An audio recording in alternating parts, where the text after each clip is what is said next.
नमस्कार, मैं हूं दीपक लवानिया और आप देख रहे हैं नारद न्यूज। भरतपुर नगर निगम की साधारण सभा की बैठक मेयर अभिजीत कुमार की अध्यक्षता में आयोजित हुई। बैठक की शुरुआत में कोरोना के दौरान जिन पार्षदों के परिजनों की मौत हुई उन्हें 2 मिनट का मौन रखकर भावभीनी श्रद्धांजलि अर्पित की गई। इसके बाद 6 मनोनीत नए पार्षदों को भी एसडीएम दामोदर सिंह ने पद और गोपनीयता की शपथ दिलवाई। बैठक में 4 प्रस्ताव प्रस्तुत किए गए, जिन पर 3 पर तो भाजपा और कांग्रेस के सभी पार्षदों ने सहमति जताई, लेकिन एक प्रस्ताव का जमकर विरोध भी किया। पार्षदों ने अपने वार्डों में व्याप्त विभिन्न समस्याओं से भी सदन को अवगत कराया। नगर निगम की साधारण सभा की बैठक में सफाई की नई व्यवस्था कंपनी को देने के प्रस्ताव पर कई पार्षदों ने जोरदार विरोध जताया। पहली बार किसी मुद्दे पर कांग्रेस और भाजपा के पार्षद एकजुट होते हुए दिखाई दिए। भाजपा के पार्षद श्याम सुंदर गौड़ ने बैठक में कहा कि कंपनी की कार्यशैली जाने बिना उसे ठेका कैसे दिया जा सकता है। सफाई का ठेका दे रहे हो, ऐसा कभी पीछे भी नहीं किया कभी भी। पहला ये होता है जो प्रस्ताव आपके मन में बनता है, आप सदन में लाइए, आप पीछे करने वाले हैं। आपने सारा काम कर लिया और हमसे पूछ रहे हो ये काम करना गलत है। गलत है, बात को बढ़ाइए। मेयर साहब से कहा सभी लोगों ने, आप मेयर साहब को डिसीजन लेने दीजिए। आप सुंदर जी नहीं, आप मतलब बिल्डिंग मत जाइए। आप पहले तो नहीं किसी की बात क्यों नहीं सुनते हो? आप बोल रहे हैं, आप बीच में बात। नेता प्रतिपक्ष कपिल फौजदार, पार्षद दाऊदयाल जोशी, रूपेंद्र जगीना, नरेंद्र सिंह ने भी ठेका देने का विरोध जताया। माननीय विरोधी जी पार्षद है, उन्होंने बिल्कुल सही कहा। मीडिया एक ऐसा माध्यम है जो आम जन तक जो बातें हैं गलत है सही है उन बातों को पहुंचाती है। उसी से हम सब लोगों को जानकारी प्राप्त होती है, उसी के अनुसार कार्य होते हैं। अगर ये मीडिया नहीं होगी तो कुछ नहीं होगा। लोकतंत्र में मीडिया का बहुत महत्व है। आप मीडिया के महत्व को नकारे नहीं, ये अपना कार्य कर रहे हैं, करने दें। क्योंकि आम जन भरतपुर का शहर का हर नागरिक ये आस लगाए बैठा है कि आज नगर निगम में क्या होगा। क्यों आप कंपनियां, फिर मैं आपसे निवेदन करना चाहता हूं, आप सफाई व्यवस्था को, अपने कर्मचारियों को पाबंद करके आईटी व्यवस्था को लाएं। हम आपके साथ हैं, निगम का हर पार्षद आपके साथ है, लेकिन आप उस विषय को ध्यान ना देकर प्राइवेट व्यवस्था के तरफ जा रहे हैं। लगातार प्राइवेट व्यवस्थाएं आ रही है। जमीन कैसे कर रहे हैं?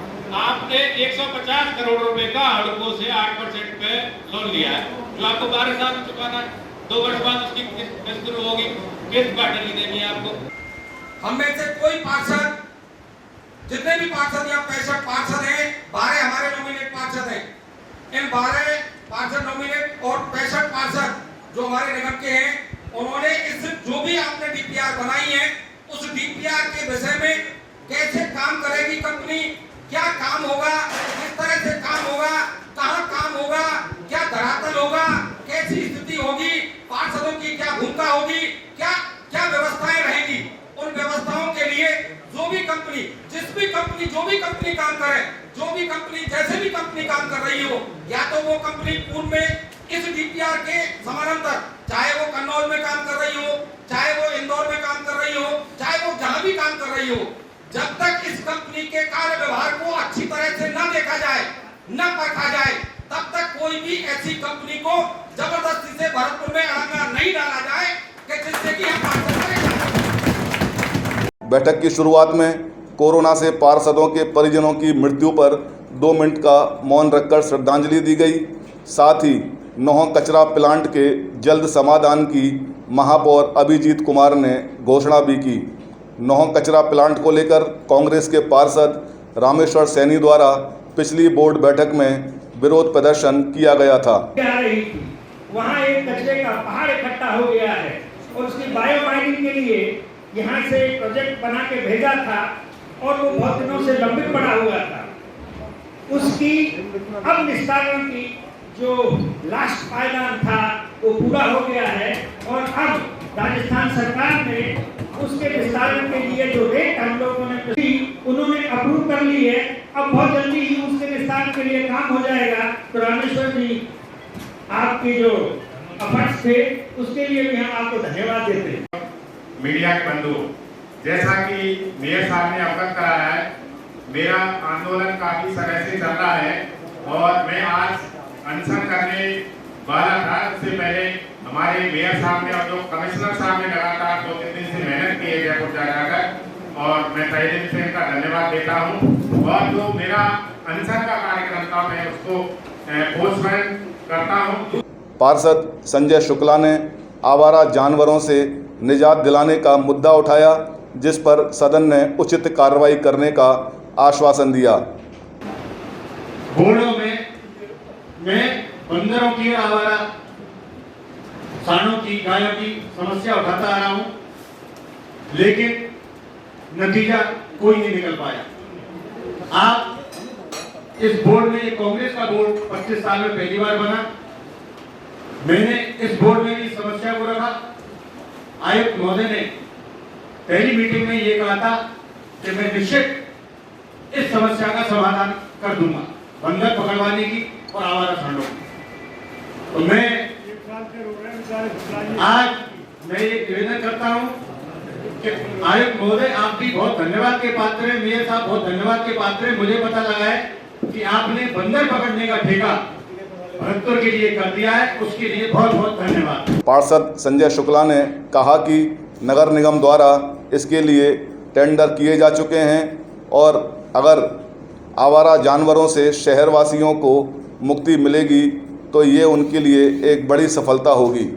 पार्षद किशोर सैनी ने महापौर पर भ्रष्टाचार में लिप्त होने का आरोप लगाया, जिस पर महापौर अभिजीत कुमार ने पार्षद के आरोप पर आपत्ति जताते हुए कहा कि पार्षद किशोर सैनी उनको आधी रात को फ़ोन कर समस्या बताते हैं। उन्होंने पार्षद किशोर सैनी को हिदायत भी दी कि या तो पार्षद अपनी अभद्र भाषा पर अंकुश लगाएं, वरना उन्हें कानूनी कार्रवाई का सहारा लेना पड़ेगा।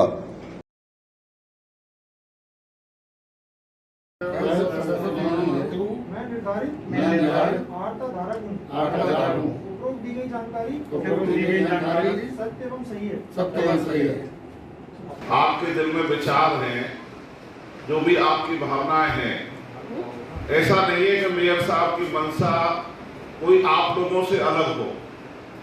कई नीति ऐसी होती है कि जो समय अनुसार परिवर्तन, कोई भी कानून होता है, कोई नीति होती है, और अच्छे काम के लिए कोई भी सोच लेकर के हमारे पढ़े लिखे मेयर हैं, योग्य हैं, तो उस दिशा में काम करना चाहते हैं, लेकिन आपके सहयोग से करना चाहते हैं।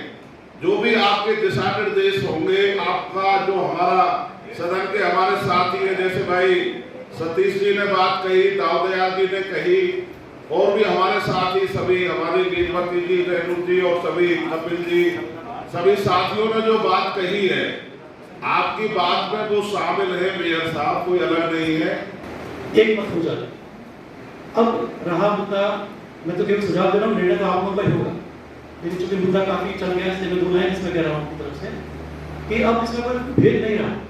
जो आप लोगों ने कहा और फाइनली अब जो मेयर साहब ने कहा, उसमें कोई अब फर्क बचा ही नहीं है। आप लोग चाहते हैं कमेटी बने, नंबर 1, जो आप सबकी इच्छा थी कमेटी बने, और जो कमेटी ट्रांसपेरेंट हो, जो विजिट करे कहीं जाकर। उसके लिए मेरे ख्याल से मेयर साहब के साथ ये चाह रहे हैं कि कमेटी बन जाए। रही बात 21 सदस्य की बने या 15 सदस्य की बने या 31 की बन जाए, ये कोई बड़ा इशू नहीं। आप सब लोग बैठ के कमेटी का डिसीजन लेंगे। तो पहले तो मेरा सुझाव है कि कमेटी बन जाए जैसा आप सब लोग चाहते हैं। कमेटी एक तो स्थानों का विजिट भी करे, जिन शहरों का आप अच्छा मानते हैं, और जो शहर किसी न किसी रूप में भरतपुर के साथ तुलनात्मक रूप से एक जैसे हैं। जो अपन सीधे इंदौर को देखेंगे तो मेरे ख्याल से आप एक लंबी छलांग लगाने की कोशिश करेंगे, जो मुश्किल है शुरुआती दौर।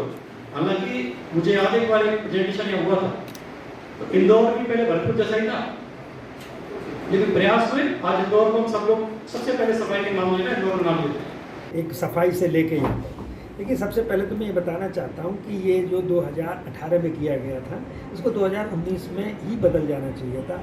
पर किन्हीं कारणों से इसको उस समय नहीं किया गया।